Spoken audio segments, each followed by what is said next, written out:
Yeah. So, yeah, just listening the sermon, please, pray in your heart, okay? No more technical issue, okay? Yeah. The keyword that SF Church is holding on to in January is guidance God. Yung pinangahawakan po natin na salita ng Panginoon ngayong Enero ay ang paggabay ng Panginoon.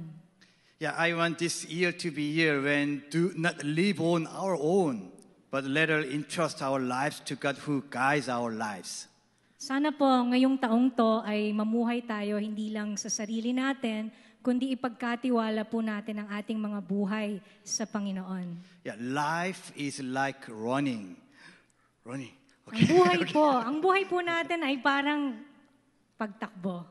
Yeah, it is important to control speed and condition when running, but fundamentally it is most important to determine the direction and destination correctly.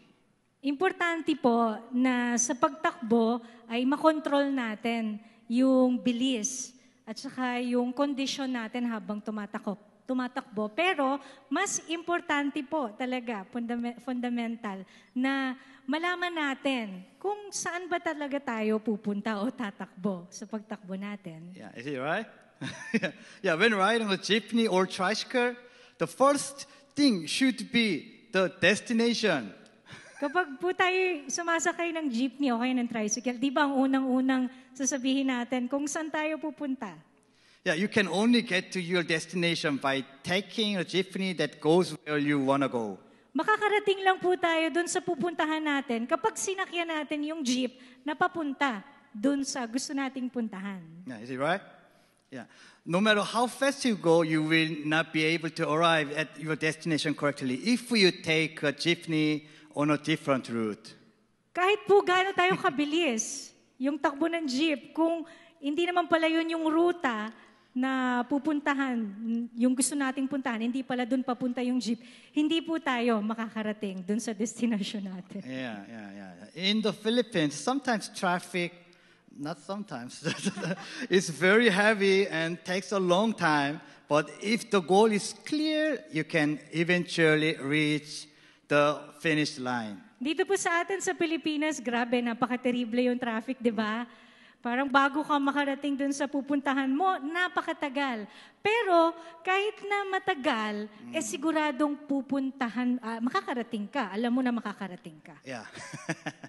Yeah, in this way, I hope that January will be a month in which we set the direction and purpose of our lives correctly in God and seek God's guidance. Ngayon pong buwan ng Enero, sana po ay talagang maiayos natin, yung direksyon natin sa pamamagitan, yung gusto nating puntahan sa pamamagitan po ng paggabay ng ating Panginoon sa ating mga buhay.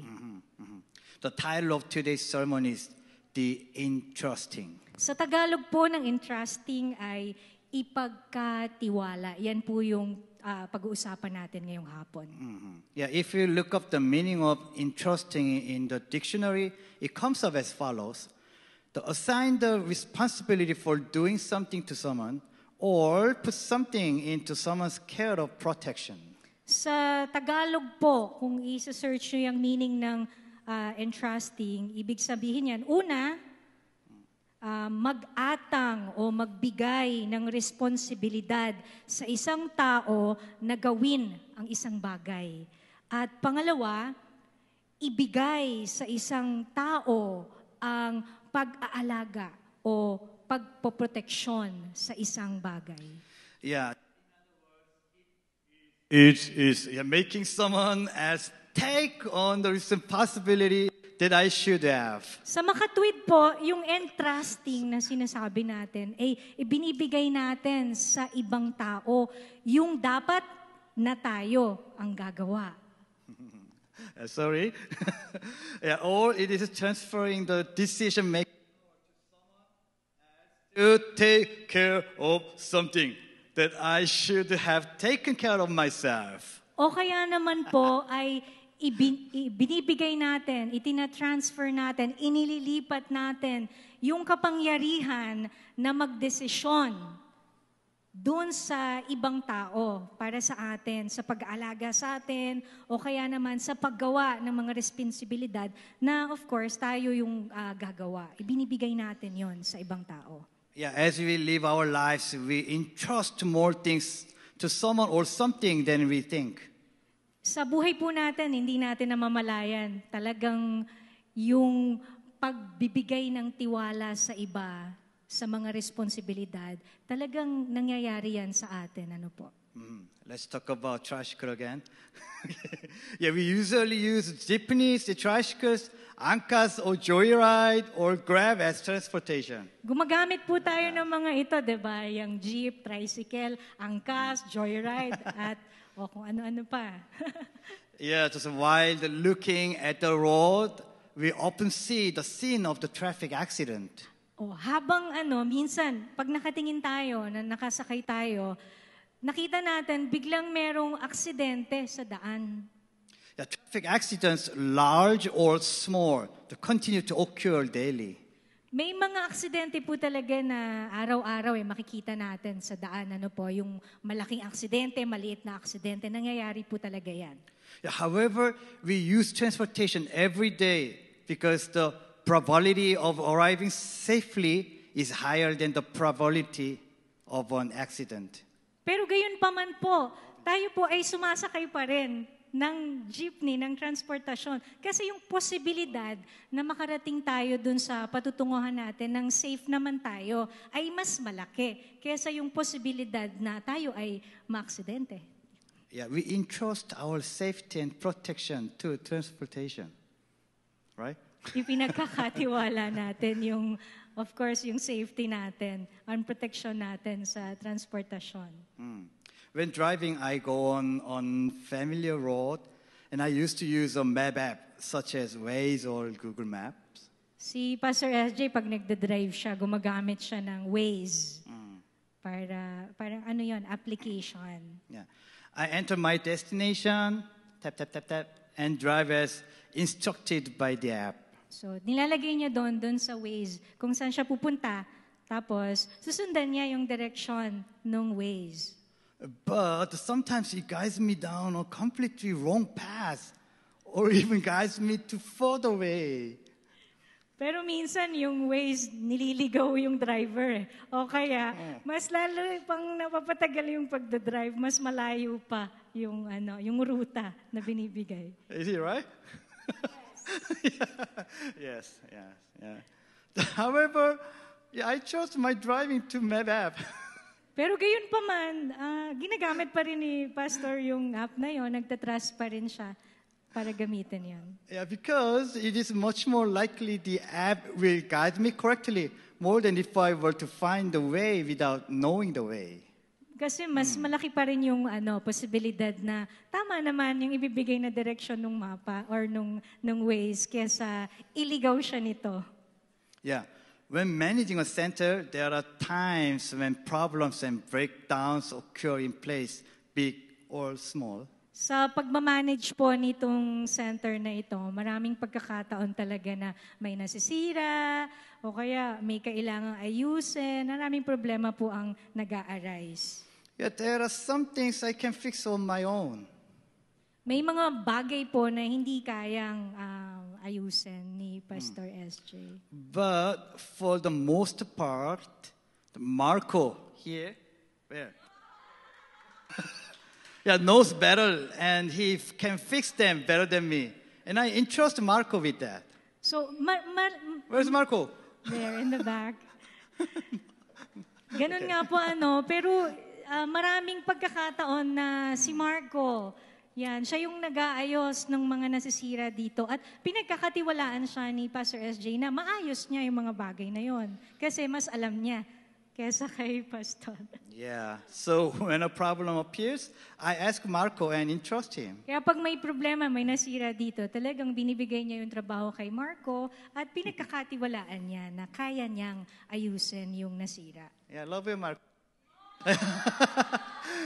Okay, like this, in our daily lives, we often entrust many things to someone or something. Sa atin pong araw-araw na buhay, talagang may pagkakataon na ibinibigay natin yung pagtitiwala natin sa iba para ayusin yung mga bagay.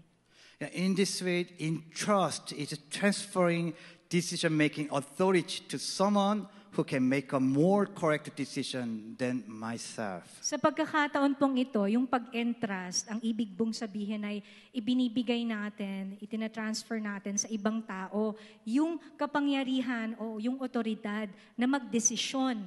Kasi po, mas alam nila yung tamang desisyon kaysa sa atin. Yeah, entrust can be used when there is trust. Tayo lamang po ay kaya nating ipagkatiwala sa iba kung tayo po ay may tiwala doon sa taong yon. Yeah, we live in this world, but we live in difficulties that we cannot even predict. Tayo po ay nabubuhay dito sa mundong to at may mga problema po na talagang dumarating na hindi natin talagang inaasahan. The problems of our reality, which tied up with what I have experienced and what I know to burdensome.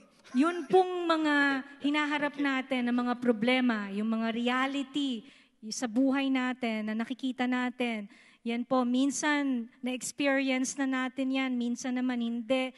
Yung mga bagay na po ito ay parang talagang mabigat na dalhin. Yeah, for some, 2024 may be a year that gives you hope, but for others, it may feel like a year of suffering, for worry, and pain. Sa iba po sa atin, yung taong 2024, parang nagbibigay ito ng ng bagong pag-asa. Pero sa ibang tao naman po, ang pakiramdam nila, itong taon po na ito ay punong-puno ng pagdurusa, ng pag-aalala, o kaya naman po ng sakit. Okay, the Bible says many stories of people with similar problems. Makikita po natin sa Biblia yung mga tao na nakaranas po ng kaparehas na sitwasyon o mga problema sa buhay nila. Yeah, Peter was Jesus' greatest disciple. Si Pedro po ay isa sa pinakadakilang disipulo ni Jesus, tagasunod ng ating Panginoong Jesus. He always took the lead in everything and passionately helped and learned from Jesus Christ. Parati po siyang nangunguna sa maraming bagay at buong puso niyang natututo po siya at tumutulong sa Panginoong Jesus ng kanyang buong puso. Jesus also knew his passion and sincerity and blessed him that he would become a church built on a rock. Kaya nga po si Jesus, alam niya po yung puso ni Pedro at yung sinseridad ni Pedro. Kaya po, pinagpala niya po si Pedro at ginamit niya po si Pedro upang mabuo ang church kung saan si Jesus ang rock or ang pundasyon. Yeah, he seemed like a person who could leave everything to Jesus Christ. Para pong ang tipong tao ni Pedro ay kaya niyang ipagkatiwala ang lahat kay Jesus. However, at the critical moment when Jesus was crucified, fear came over him. Kaya lang po, nung isang critical na insidente kung saan ang Panginoong Jesus ay napako sa krus, si Pedro po ay pinangunahan ng takot. And he denied Christ 3 times. Itinatwa po niya si Jesus ng 3 beses. He went back to his previous work and lived the life of a fisherman. Bumalik po siya sa dati niyang trabaho at namuhay siya bilang isang mangingisda. Yeah, then Jesus Christ came to Peter again, asked him a question. At nung nabuhay muli ang Panginoong Jesus, tinanong niya si Pedro, Simon, son of John, do you love me more than others? Simon, anak ni Juan, mas mahal mo ba ako kesa sa ano paman? What this is, can you now entrust the weight and guilt and responsibility of your life to me? Ang ibig pong sabihin ng tanong ito ay, kaya mo ba, Pedro, na ipagkatiwala sa akin yung bigat, yung iyong pagkakasala at yung responsibilidad mo sa buhay mo, kaya mo bang ibigay yan sa akin? Yeah, in the past, Peter expected Jesus to have physical power as the king of Judea. But when he saw Jesus dying helplessly, he did not fully trust Jesus Christ.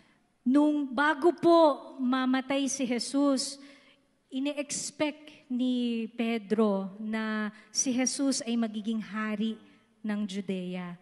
Kaya yung tiwala niya kay Jesus ay napakalaki. Pero po, nung namatay si Jesus, yung tiwala niya ay nawala. However, when the Jesus came again, he finally decided to trust Jesus Christ completely and entrust all sovereignty to him. Pero po, nung nakita niya si Jesus, nung nag-resurrect, namuhay muli si Jesus, nagdesisyon po siya, si Pedro, na ibigay ang buong tiwala niya kay Jesus at ipagkatiwala sa kanya yung buhay niya, yung mga desisyon niya sa kanyang buhay. From then on, Peter became one of Jesus' greatest disciples, saving many people and achieving the greatest commitments. Simula po noon, si Pedro ay naging isa sa pinakadakilang disipulo ni Jesus. Marami siyang natulungan makilala ang Diyos, naligtas sila, at marami po siyang na-achieve sa ministry niya dahil dun sa malaking commitment na nagkaroon siya nung ipagkatiwala niya kay Jesus ang lahat. Yeah, we easily say that we entrust our lives to God. Napakadali pong sabihin na ipinagkakatiwala ko ang buhay ko sa Panginoon. However, there are still many times when we cannot fully trust God's guidance. Pero meron po pa rin mga pagkakataon na hindi talaga natin maibigay yung buong tiwala dun sa paggabay o pagtuturo ng Panginoon sa atin. Yeah, when what I prayed for does not come true, or when real life problems do not improve, the world's standard and my ego become my masters, making it impossible to trust in God. Kapag po may pagkakataon na nanalangin tayo, pero hindi po sinagot yung panalangin natin, o kaya naman po may mga problema na matinding problema ay hindi talaga nag-i-improve, wala tayong nakikitang improvement.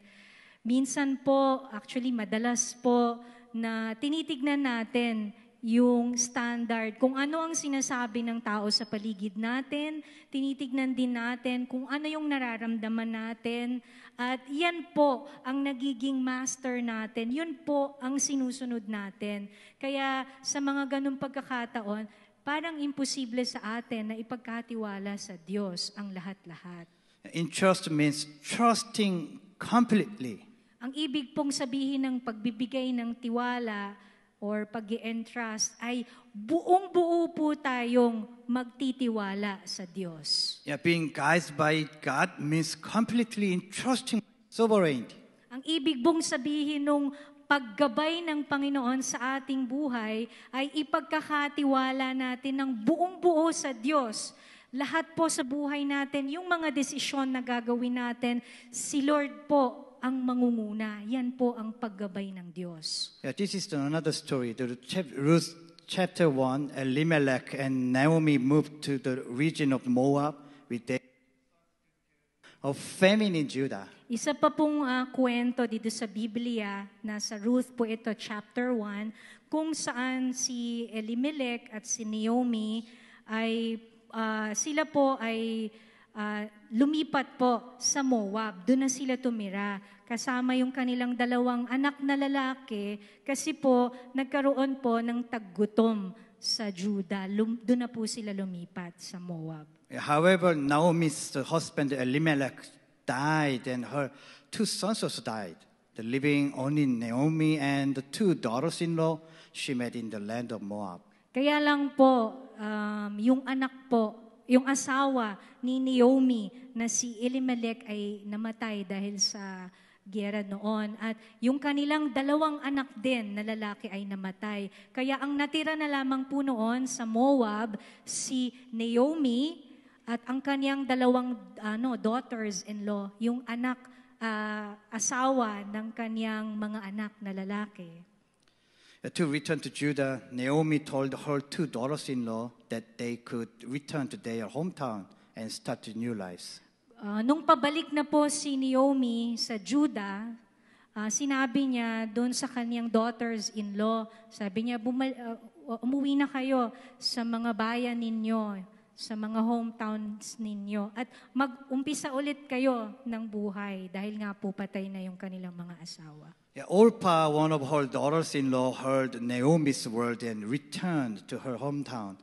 But Ruth, her other daughter-in-law, remained and made this confession to Naomi. Yung isang daughter-in-law po ni Naomi, ang pangalan niya Orpah,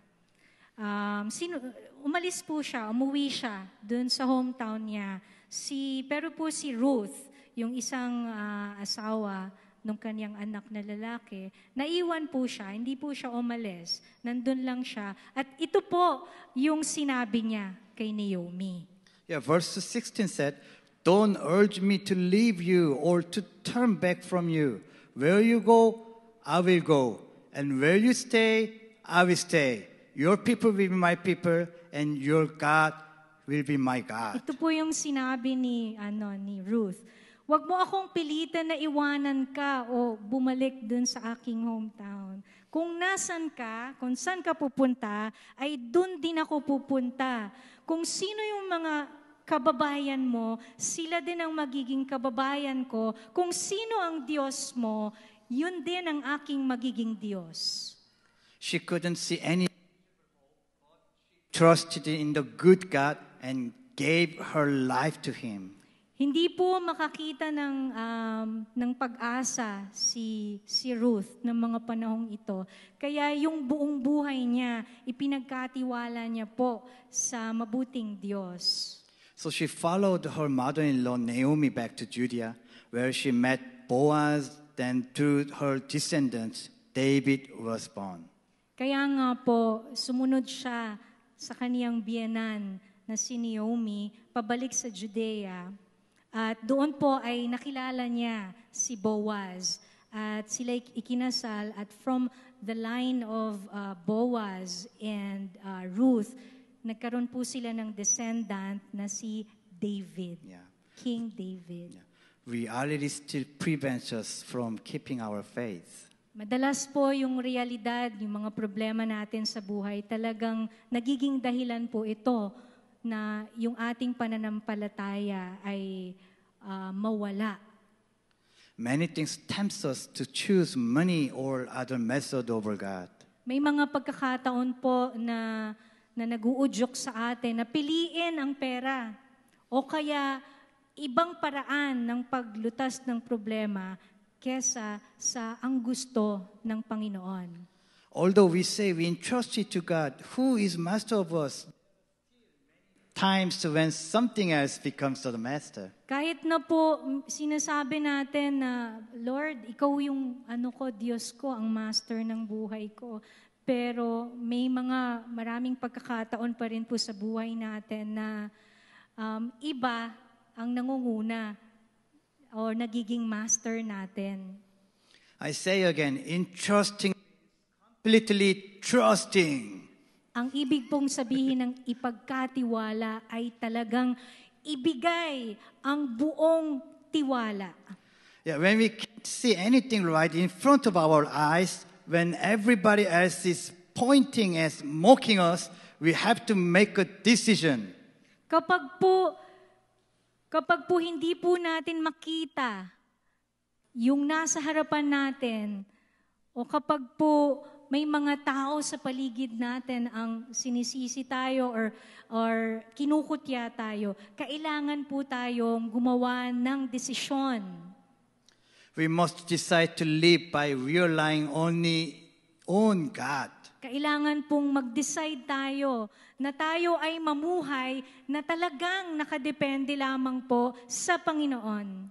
We must decide to live by holding on the Bible verse and prayer. Kailangan po nating magdesisyon na talagang kumapit tayo sa salita ng Diyos, sa Biblia, sa mga pangako ng Diyos, at tayo ay patuloy na manalangin. At that time, we will finally experience who God is.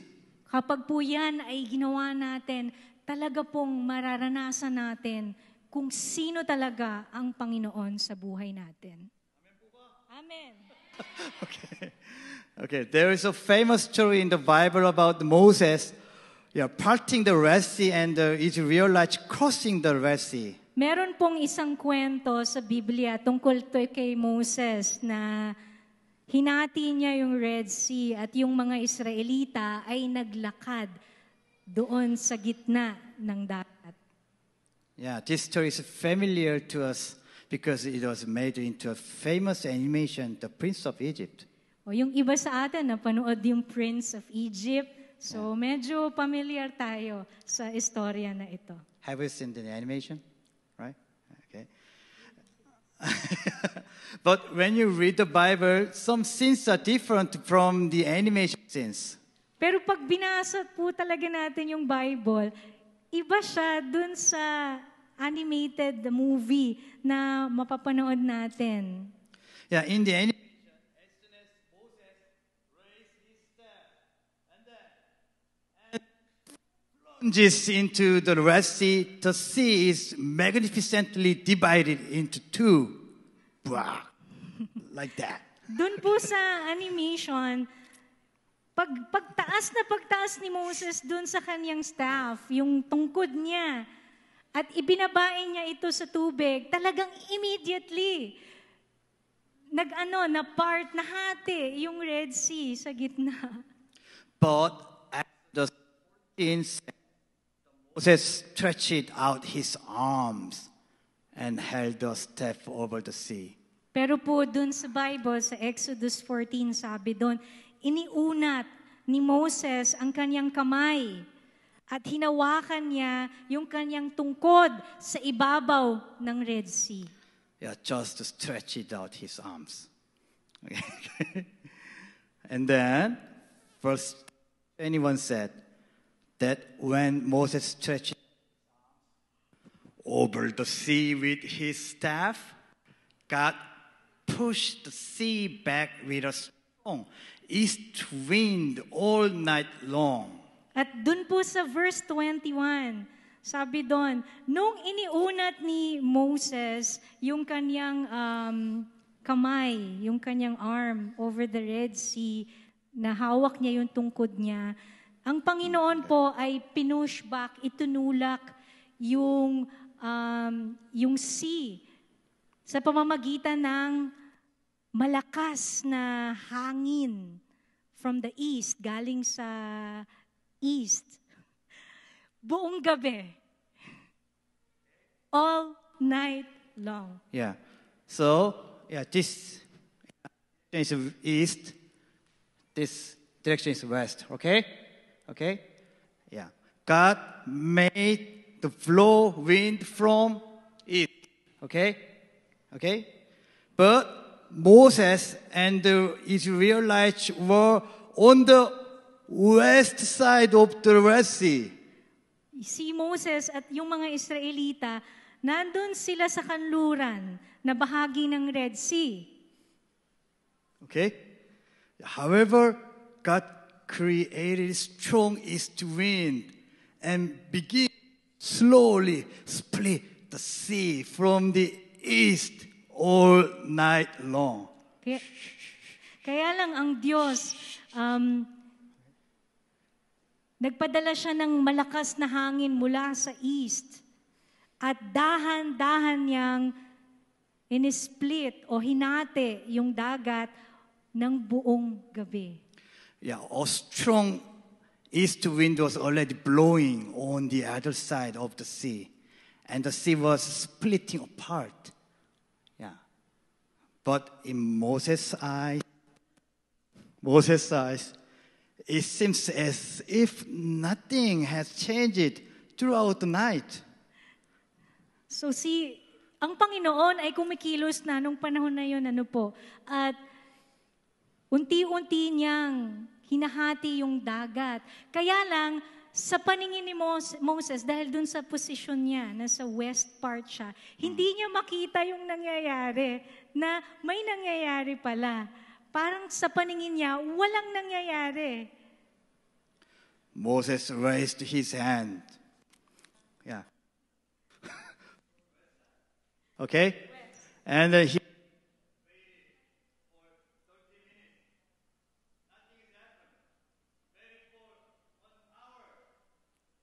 nothing seems to happen.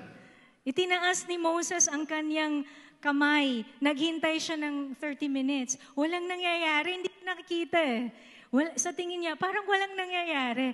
Tapos naghihintay siya ng another hour, pero parang walang nangyayari. Moses may have been afraid. Siguro natakot si Moses ng pagkakataon na yan. Yeah, some people may have ridiculed Moses for holding a staff. Siguro may mga tao, yung mga Israelita na kinutya si Moses dahil sa ginagawa niyang paghawak nung tungkod niya. Moses, nothing has happened. But Moses trusted in God.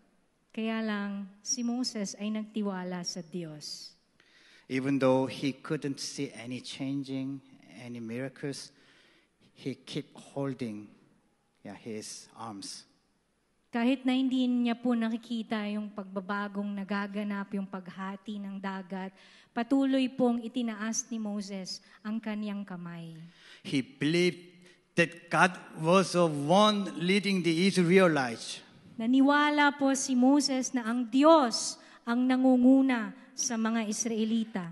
He waited all night trusting God's answer that coming toward Israel from the other side. Naghintay po siya ng buong gabi, nagtiwala siya na sasagutin ng Diyos ang kaniyang pagtawag at siya ay ililigtas mula sa kabilang bahagi ng dagat. Yeah. There are many times like deep nights when we can't see anything.